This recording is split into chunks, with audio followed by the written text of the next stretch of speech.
इसमें तो मुफ्ती साहब को खुद बहुत अच्छी से मालूम है।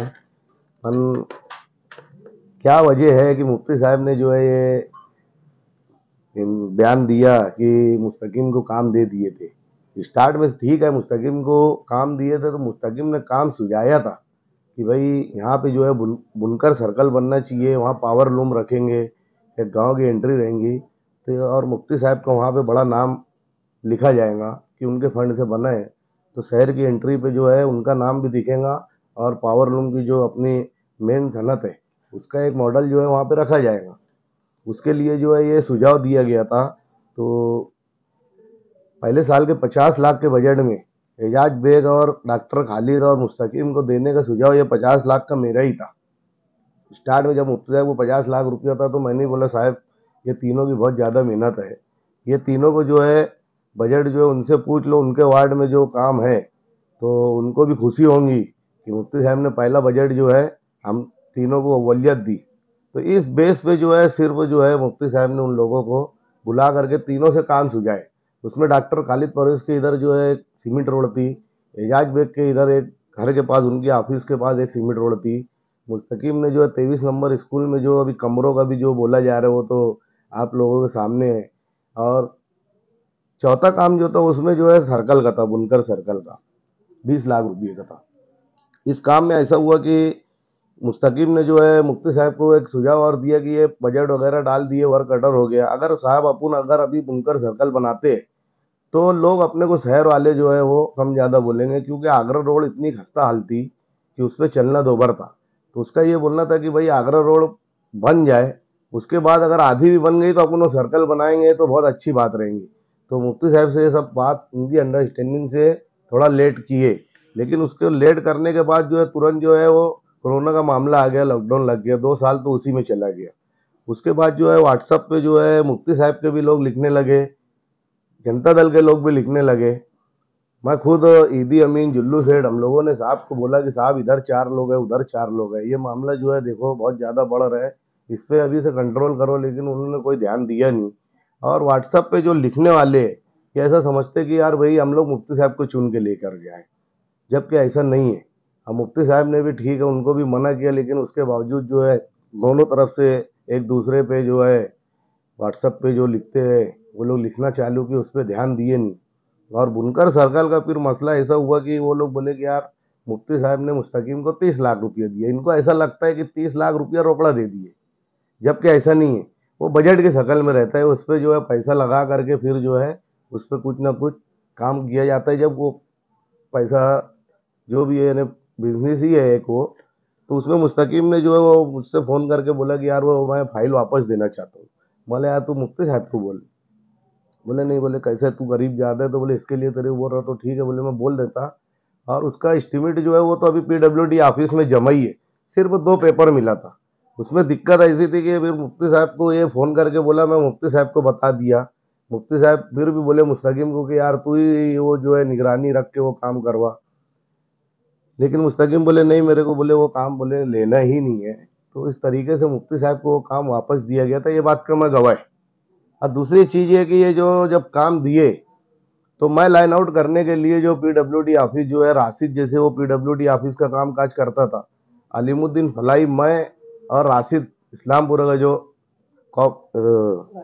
राशिद अय्यूब जो है उसको लेकर के पीडब्ल्यूडी ऑफिस गए। वहाँ पर इनामदार साहब जो है उनका एक जुमला था कि यार वो वहाँ पे सर्कल जो है बहुत बड़ा हो रहा है, ट्रैफिक का मसला आएगा, तो इसके लिए जो है तुम सर्कल छोटा बना कर ला के दो। तो मैं फिर मुफ्ती साहब को बोला कि यार साहब वो ऐसा ऐसा बोल रहे हैं। फिर उसके बाद बोला चलो ठीक है काम होना चाहिए, तो उसको छोटा और किए, 10 फीट का था तो उसको 5 फीट का बनाने का बोला। उसके बाद जब मैं बना करके लेके गया नक्शा वगैरह फिर से वापस, जबकि ऐसा होता नहीं है, वर्क ऑर्डर के बाद जो है कोई चीज़ चेंज होती नहीं है, लेकिन उसके बोलने पे हम लोग बोले कि यार साहब का काम हो जाना चाहिए, नाम रहेगा उनका। तो उसके बाद जब मैं बना करके लेके गया तो इनामदार जो पीडब्ल्यूडी ऑफिस के साहब है वो बोलते हैं कि वहाँ पे क्या जरूरत है सर्कल बनाने की, वहाँ नाली बनाओ। बोले वहाँ पे जो है नाली का जरूरत है। बोले यार साहब ये तुम मुफ्ती साहब से बात करो। तो बोले ठीक है, बोले मैं बात कर लूँगा। मैं मुफ्ती साहब को आकर के बोला, मुफ्ती साहब वो ऐसे ऐसे जवाब दे रहे। उसके बाद मुफ्ती साहब उसको फ़ोन करके बुलाए तो उन्होंने अभिषेक पाटिल को भेजा। वहाँ दिक्कत ऐसा है सर्कल बनाने में कि लाइन आउट अभी तक मिली नहीं है। लाइन आउट वहाँ पे जब मुफ्ती साहब खुद, एक आप लोगों ने फोटो देखा होगा कि मैं खुद मुफ्ती साहब और कारपोरेशन के जो है अभी हुजैफा भाई जो प्रभाग इंजीनियर है, और अभिषेक पाटिल जो पीडब्ल्यूडी के, इन लोगों ने आकर के वहाँ पे जो है पूरी लाइन आउट देने की पूरी कोशिश की। लेकिन उसमें दिक्कत ये आई कि वहाँ पे धर्मा अन्ना और नंदू सावंत, ये लोगों ने ट्रैक्टर वालों को जो है भेज करके जो है उसमें दिक्कत देना चालू कर दी कि यहाँ पे सर्कल बनेगा तो ट्रैफिक का मसला आएगा, जबकि ऐसा कुछ नहीं। वहाँ पे 80 फीट रोड एकदम पूरी चौड़ी है। तो ये फैसला हुआ कि भाई वहाँ पे जो है फर्मा लगा करके, आप लोगों के चैनल पे भी देखे होंगे कि वहाँ पे मैंने ठेकेदार को बोल करके, जिस ठेकेदार को काम दिए उसको बोल करके जो है कम से कम 15 दिन जो है वहाँ पे फर्मा लगाया गया। बल्कि अपोजिशन वाले लिखे भी कि कचरा कुंडी है, लेकिन वो इसलिए लगाया गया कि इनामदार ने बोला था तुम 8-10 दिन फर्मा लगा के रखो कि वहाँ कोई हादसा तो नहीं होता। 15 दिन 20 दिन होने के बाद कोई हादसा नहीं हुआ। मैंने इनामदार को बोला, मुफ्ती साहब को बोला कि भाई वहाँ पे कोई हादसा नहीं हुआ, अब आ करके जो है वहाँ पे आप लोग लाइन आउट दे दो, हम लोग काम चालू करने का ठेकेदार भी बोल रहे हैं। लेकिन उस पर भी जो है कोई अमल हुआ नहीं। इस वजह से वो सर्कल का काम हो नहीं रहा है। आप लोग पीडब्ल्यूडी ऑफिस में उसकी फाइल पूरी रखी है, 2 पेपर मेरे पास है। उसके बाद ये हुआ कि भाई ये अलीमुद्दीन फलाई को जो है ना वो काम दिए, उसका अथॉरिटी, उसका जो है क्या बोलना चाहिए, लेटर जो है उसको मुफ्ती साहब जो है अलीमुद्दीन फलाई के जो है उसको दे दिए कि भाई ये काम जो है तुम्हारा, यानी जो है ये अलीमुद्दीन फलाई को पूरा लेटर दिए। और उसके नाम पे 8 अक्टूबर 2022 को अथॉरिटी लेटर दे दिया गया उसको, अलीमुद्दीन फलाई को, ये काम का मुस्तकिम डिग्निटी का। इसमें कोई भी रूल नहीं है। ये मेरे पास में लेटर है, वो किस वजह से मोबाइल जो है मेरा अभी बनने दिया हूँ मैं, पानी में गिर गया था, इसके लिए जो है मोबाइल में पूरा जो है ना उसका रिकॉर्ड है। 8 अक्टूबर 2022 को अलीम फलाई जो कि मुफ्ती साहब के एकदम करीबी है, इनके नाम पर पे जो है वो लिख करके दे दिया गया है कि ये काम तुम लोग अपनी निगरानी में करो। इसलिए जो है मुस्तकिम डिग्निटी का इस मामले में कोई रूल नहीं। मुस्तकिम डिग्निटी का और तुम्हारा इसमें कोई रूल नहीं है। मेरा इसमें अब सिर्फ है तो सिर्फ और सिर्फ अलीमुद्दीन फलाई को जो है इसमें जो है पूरा वो दिया गया है, ठेकेदार को काम दिया गया है। जो पद्धत रहती है वो ठेकेदार ने जो है वो पद्धत पूरी की है। और ये काम जो है मुफ्ती साहब को इल्म में है कि मुस्तकिम डिग्निटी ने ये काम नहीं लिया है। मगर इसमें तो एक साजिश की बू आ रही है कि यार ये सर्कल ना बने तो ये काम मतलब इन्हें हो ही नहीं रहा है। और अब ऐसा आ रहा है कि मतलब ये काम मुस्तकिम डिग्निटी को दिया गया, उन्होंने कहा कि ये काम मैंने मतलब इन्हें मेरे जिम्मे नहीं है। आप आमिन अंसारी को बोलो, आप कह रहे हैं कि अलीमुद्दीन फलाई अब इसके जिम्मेदार है। तो इस तरह होते होते 5 साल निकल जाएंगे। इसमें ऐसा है ना कि 5 साल तो नहीं निकलेंगे। अगर मुफ्ती साहब कल जो है इनामदार साहब को ला के वहाँ लाइन आउट ले, ठेकेदार आज भी काम करने के लिए तैयार है, क्योंकि ये ना बजट लेप से हुआ है ना उसमें कुछ बिल वगैरह निकला है। पीडब्ल्यूडी ऑफिस खुला हुआ है, आप लोग वहाँ पर जाके मालूमात ले सकते हो। उनके जो एजेंट लोग हैं मुफ्ती साहब के जो अभी करीब में, वो लोग काम कर रहे हैं एजेंट लोग, तो उन एजेंटों से भी पूछ सकते हो कि इसका बजट निकला है कि नहीं निकला है। एक क्लिप आपकी चलती है, उसके बाद से आप मुसलसल खामोश है। व्हाट्सएप पर ये भी चल रहा है कि मुफ्ती साहब और आमीन की बैठक हो गई है, कितनी सच्चाई है इस बात? देखो ना, मुफ्ती साहब से मेरी कोई नाराजगी थी और ना बैठक की बात है। मेरा मसला जो है पूरे शहर को मालूम है कि क्रिकेट के तय मेरा कितनी दिलचस्पी है। हम लोगों ने एक न्यूज़ देखा कि भाई मुफ्ती साहब बोल रहे हैं कि यार तमाम अदारे वाले वहाँ पर आके बैठे, वहाँ प्रस्ताव दे कि यहाँ क्या बनना चाहिए। इस वजह से जो है हम लोग 4 साल से उनके पीछे थे, पूरा नक्शा वगैरह दिए थे, हर एक इस गेम का नक्शा दिए थे। इस वजह से वो धरने पे गया था। तो जो मुफ्ती साहब के जो साथ में रह के जो उनसे दुश्मनी निकाल रहे, वही लोग जो है उनके साथ वाले लोग को भगाना चाहते हैं, क्योंकि इनका गिराव बढ़े। जो मुफ्ती साहब के पास काम करने वाले लोग हैं खुलूस से, वहाँ पर उनको, मुझे ऐसा लगता है कि उनको जो है भगाने का काम किया जाता है, क्योंकि उनकी दुकान नहीं चलती थी, उनको कुछ जो है उनसे बिजनेस करने में आता नहीं था। मैं, मुफ्ती साहब खुद ये बात की गवाही देंगे कि मैं किसी लालच में उनके साथ लगा नहीं था। नहीं तो मुफ्ती साहब ने इस बात का बयान देना कि मैं किसी लालच की वजह से उनके साथ 4 साल से लगा हुआ था। मेरी ये चाहत थी कि मुफ्ती साहब शहर में काम करे और मुफ्ती साहब का नाम हो। मुफ्ती साहब जो है, मैं हर एक चीज़ में जो है उनको चाहता था कि वो शहर के लिए जो है बजट लाए और अच्छे से अच्छे काम। रोड गटर तो कारपोरेशन हर कारपोरेटर को बजट देती है।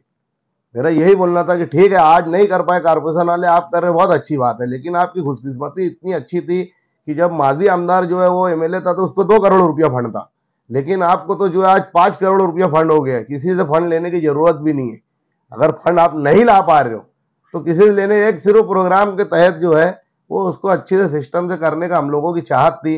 लेकिन जो उनके पास में जो आज एजेंट लोग लगे हैं वो नहीं चाहते कि मुफ्ती साहब का कोई नाम ऐसा हो जाए बड़ा कि शहर में जैसे वो कुछ बड़ा काम किए हो, इसीलिए वो लोग रोड गार्डन में ये जो है फंड डाल दे रहे हैं। और जो है हम लोगों की चाहत थी कि उनका कोई काम ऐसा हो जाए कि जैसे आज ऐसा जो है ऐसा हकीम जो है उनके नाम से आज पूरा मालेगा, और नई जनरेशन भी बोलती है कि पानी की जो है वो उनकी वजह से। आज जो है अरुण अंसारी उनके नाम से कुछ न कुछ बन गए, साहिर सत्तार टाउन हॉल है, आज जो है शेख आसिफ के नाम पे उर्दू घर है। तो इसी तरीके से मुफ्ती साहब जो रोड बना रहे हैं 3 साल में 5 साल में तो ये बह जाएंगे, या तो कोई दूसरा कारपोरेटर आएगा या दूसरा आमदार आएगा वो उसके ऊपर बना देगा। तो हमारी चाहत तो ये थी कि भाई ये जो है मुफ्ती साहब जो है कुछ बड़ा काम करे। हम लोगों ने जो प्रोग्राम दिया उस पर कोई अमल नहीं हो रहा है। दूसरी चीज मैं ये बोलना चाहूंगा कि जो पार्लियामेंट्री बोर्ड बनती है असेंबली इलेक्शन की टाइम, जो लोग पार्लियामेंट्री बोर्ड बनाए मुफ्ती साहब हक पे थे एमआईएम से लड़ने के लिए, उसमें डॉक्टर खालिद परवेज, मालिक, मुस्तकीम, ईदी अमीन, जुल्लू सेठ, यूसुफ इलियास, ये लोगों ने भी बैठना चाहिए। ये सब इतने मामला चल रहे लेकिन इस पर कोई ध्यान देता नहीं। ये व्हाट्सएप वाले जो है अपना व्हाट्सएप पे लीक करके कुछ एजेंट लोग उनको पगार भी दे रहे हैं, कुछ मुफ्ती साहब की तरफ है, कुछ मुस्तकीम की तरफ है, कुछ जो है आसिफ शेख की तरफ है। ये लोग ऐसा चाहते हैं ना कि यार हम लोग जो लिखते हैं यार हम लोग ही वो लोगों को आमदार बना देते हैं, बिम्बर बना देते हैं, ऐसा जबकि कुछ नहीं है। एमएलए बनने के लिए जो है हम लोगों ने बहुत कड़ी मेहनत की। मुफ्ती साहब को भी ये चीज इल्म में है कि किस दौर से गुजरे थे इलेक्शन लड़ने के लिए। इसमें सबसे बेहतरीन जो है मशवरा जो है डॉक्टर खालिद परवेज का था कि एमआईएम से लड़ेंगे तो हम लोगों को जो है वोट मिल जाएंगी। नहीं तो हमको पिछले 5 साल में मुफ्ती साहब ने कुछ किया नहीं था, तो हमको कुछ बताने के लिए था नहीं कि शहर में मुफ्ती साहब को वोट मांगने के लिए किस बेस पर जाया जाए। कुछ भी विषय नहीं था हमारे पास बताने के लिए। उसमें मुस्तकीम भी जो है ना चाहते हुए भी शहर का फैसला था कि आप लोग एक हो, उसने शहर की जो है बात सुन करके मुफ्ती साहब से गठबंधन किया। और ये जो लोग बोल रहे हैं, अभी मैं कुछ सुना, मैं एक एजेंट ने जो है इंटरव्यू दिया कि भाई मुफ्ती साहब को ही बुरा भला बोलते, तो वो एजेंट जो है खुद बोलने लगा था ये 4 लोगों को, मुफ्ती साहब का कायद और सालार ग्रुप जो है बहुत बड़ा है, वो लोग क्यों नहीं लिखते। इसमें जो है 4 लोग ही सिर्फ लिख करके जो है ये खुद चाहते थे कि यार मुफ्ती साहब के ये सबसे बड़े दुश्मन है, मेरा तो ऐसा बोलना है। कायद सालार ग्रुप में जो है जो लोग हैं वो मुफ्ती साहब की चाहत में, वो लोग क्यों नहीं लिखते। आप लोग खुद है उसमें जो है रिसर्च कर लेना मोबाइल में कि 4 लोगों के सिवा 5वां आदमी नहीं है मुफ्ती साहब के जो है वो ऐसा समझते कि हम लोग लिखते हैं, मुफ्ती साहब के उसमें लिखते हैं। लेकिन वो एजेंट उनको पगार देता है। और वो बोल रहा था कि यार भाई मुफ्ती साहब के साथ गठबंधन में रह के मुफ्ती साहब के खिलाफ ही खाली बोलते, शेख आसिफ के खिलाफ बोलते नहीं, राष्ट्रवादी के खिलाफ बोलते नहीं। जबकि आप लोग पीछे से न्यूज उठा के देख लो, स्टार्ट में जो है गठबंधन के नाम पे ये लोगों ने प्रोग्राम लिया, क्योंकि गठबंधन बचाने के लिए जो है ईदी अमीन, जिल्लू सेठ, मैं, नबी अहमद, हम लोगों ने जो है बहुत मेहनत की थी। और शहरियान की चाहत थी, शहरियान की चाहत देख करके हम लोग ने ये किया। लेकिन ये जो एजेंट ने सब आ करके जो है अपना जो है घर भर रहा है और वो अच्छा बना है और मुझसे खास बोला जाता है, लेकिन वो एजेंट है। क्योंकि वो जो है बहुत हुआ तो जो है 2019 में इलेक्शन में भी जो है मुफ्ती साहब के लिए ऐसा नगर में वहाँ वोट नहीं मांग रहा था। लेकिन आज ठीक है, मुफ्ती साहब को हम ये नहीं बोल रहे कि तुम उसको दूर करो। मुफ्ती साहब लीडर है, उनको चाहिए कि कौन एक छोटा सा वर्कर भी कोई बात बोल रहा है तो उस पर अमल करना चाहिए। वो अमल करते नहीं, वो आज का देखते कल का क्या है, उनको कोई वो नहीं। बार बार एजेंट कौन है वो एजेंट आप लोग समझ जाएंगे, मैं तो नाम भी नहीं लेना चाहता ना उसका। नाम लेकर के क्या बहुत भारी नहीं है, वो एजेंट ही है वो। नहीं तो वो तुम रिपोर्ट ले लो भाई, जो है धुलिया के ठेकेदार, नासिक के ठेकेदार लोगों को वो यहाँ पे काम दे रहे। क्यों मालेगांव में जो है ठेकेदार है नहीं क्या? आज रोजी रोटी के लिए लोग मालेगांव से धुलिया भी जो है फारूक सागर काम कर रहे हैं। लेकिन ये एजेंट जो है ये नहीं चाह रहे कि मुफ्ती साहब के पास में लोग करीब हो। ये सबसे मेन चीज है। और ये चीज हम लोगों को आती नहीं। हम लोग जो है एकदम खुलूस दिल से रहने वाले हैं। और कोई भी जो है इतना करीब रहने के बाद आप लोग खुद समझ लो कि मैंने स्टेडियम में धरना दिया। अगर मेरा जाति फायदा अगर मैं सही अगर वो करता तो मैं फायदे के लिए सिर्फ उनको खुश करता, मैं धरना नहीं देता। गठबंधन बचाने की कोशिश की जैसा कि अभी आपने बोला, हाँ, तो क्या अभी गठबंधन आप बचाने की कोशिश करेंगे या कि गठबंधन टूट देखो मैं तो अभी जो है ऐसा चाह रहा कि गठबंधन रहना चाहिए था। लेकिन मैं अभी बोलूंगा कि जो है गठबंधन जो है तोड़ करके जो एजेंट लोग जो है जिताना चाहते हैं मुफ्ती साहब को, तो मुफ्ती साहब को भी 2024 में जब भी इलेक्शन डिक्लेयर होगा तो एजेंट लोग के भरोसे लड़ ले और देख ले कि भाई गठबंधन रहने से उनको फायदा है कि गठबंधन नहीं रहने से फायदा है। तो अगर वो लीडर है, और मेरा तो ये मशवरा है कि सब ने अपनी अपनी ताकत अभी आजमाना चाहिए। कोई गठबंधन नहीं, अगर शहरियान अगर जो है एक होकर के जो है ये सबको किनारे कर दिए तो ये मुंह देखते रहेंगे। हो सकता कि भाई जो है दूसरा आदमी जो है कोई भी आकर के चुन के चला जाए। एक मिसाल हमारे सामने जो धुलिये की है, जो कि उम्मीद थी नहीं, 3 लोग उधर अलग हुए, ये अकेला था, वो चुन करके आ गया। तो कहीं ऐसा ना हो शहर में, जैसे भिवंडी की मिसाल, आज रईस शेख जो है मुंबई से आकर के भिवंडी में जीत ली, क्योंकि लोग जो है यहाँ के मुकामी लोगों से बदजन हो चुके, तमाम लोग बदजन है। लेकिन मसला ये है कि अब नया कोई है नहीं, तो क्या करें। बाहर के लोग आके इलेक्शन में हो सकता ना, क्योंकि कोई बोलता नहीं था कि यार आज जो है मुफ्ती साहब आ जाए तो एमएलए बनेंगे। तो इसी तरीके से वो तो दुनिया का निज़ाम अल्लाह ताला ने बनाया है। तो जिससे काम लेना चाहेंगे अल्लाह ताला, वो तो मालेगांव का जो है वो काम ले लेंगे। कोई ना कोई जो है जो नया आ गया, और शहरियान जो है हो सकता हो मुफ्ती साहब से अच्छे रहे, उसको भी चुन के ला से दे सकते। 14 में शेख आसिफ को दिए, मुफ्ती साहब को हराना। लोग बोलते थे ता हयात जो है वो एमएलए रहेंगे। जिस तरीके से ता हयात जो है वो जामा मस्जिद के इमाम है, ईदगाह के इमाम खतीब है। लेकिन जो है बस मुफ्ती साहब जो है, इनके खुद जो 4-5 लोग हैं लिखने वाले, ये मैं बोलूँगा ये सबसे बड़े दुश्मन है मुफ्ती साहब के। आप जिस एजेंट की बात कर रहे हैं वो इतना मजबूत कैसे हो गया कि एजाज बेग, डॉक्टर खालिद परवेज, आमीन अंसारी, मुस्तकीम डिग्निटी ये जैसे लोग मतलब पीछे हट गए? देखो ये लोग जो है दलाली नहीं करते, ये दलाल नहीं है। नहीं, जब ये जो है ना, ये जो है हक बात बोलने वाले लोग हैं, जितने लोगों का आप नाम आपने लिया, मेहनत किए जिताए, तो हाँ। आपका हक था उनके गिरबान तो पकड़ने अभी का। हक है ना हमारा। ये तो व्हाट्सएप वाले लिख रहे हैं कि भाई ये जो है मुफ्ती साहब से अलग हो गया, फिर ऐसा बोला जा रहा है कि मुफ्ती साहब के साथ बैठक हो गई है। अभी जब तक के वो एमएलए, हमारा हक है उनके ऊपर। वो आगे हम लोग देखेंगे किसके साथ रहना है नहीं रहना है। जमहूरियत है, जमहूरियत में जो है वो जो है कोई किसी को ऐसा बंदिश में नहीं रख सकता। आज हम लोग जो है मुफ्ती साहब को चुन कर लाए, और हम लोगों ने जो है बहुत ज्यादा मेहनत की है। तो वो समझ रहे कि यार हम लोग मुफ्ती साहब को, अभी तो मेरा स्टेडियम की लड़ाई अभी खत्म नहीं हुई है। मैं नहीं, पर मुफ्ती साहब अभी जैसे वो इख्तियार में आए आप लोगों की मेहनत से, तो आपका काम है ना कि अभी उनको गिरबान पकड़ने का। तो पकड़े ना। अब मेरे से ज्यादा जो है इलेक्शन की टाइम करेंगे तो नहीं, इलेक्शन की टाइम कहाँ किया मैं तो रात दिन मुफ्ती साहब के साथ रहने के बाद लोग हैरान है, शहरियान हैरान है कि मुफ्ती साहब इसको बंबई लेके जा रहे हैं, नागपुर लेके जा रहे हैं। लेकिन जो है ये भी जो है एक दबंगई का काम है। आप लोग खुद सोचेंगे, अगर मेरे को चापलूस रहना या मुफ्ती साहब के साथ चापलूसी करने का रहता तो मैं फिर उनको धोखा देना हुआ। मैं ऐसा सोचता हूँ। मैं जो है उनके फायदे के लिए ही जो है धरना दिया कि भाई जो है स्टेडियम बनेगा, उनका नाम होगा। मैं ठीक है, अभी सदर है, कल कोई दूसरा सदर रहेगा। मेरे तो कहा यार सदर तो है नहीं। मैं तो लोगों को बोलता हूँ आओ स्पोर्ट्स के लिए आगे आओ, तो इसमें मुफ्ती साहब का नाम होगा। जब तक के भी वो स्टेडियम की इमारत बनी रहेंगे मुफ्ती साहब का नाम होगा। मैंने पीछे शेख आसिफ साहब को भी बोला था, 2014 में मैं उनका काम किया था, स्टेडियम नहीं किया। मैं मुफ्ती साहब के साथ था कि मुझे लगा कि भाई जो है मुफ्ती साहब से काम करवा लेंगे।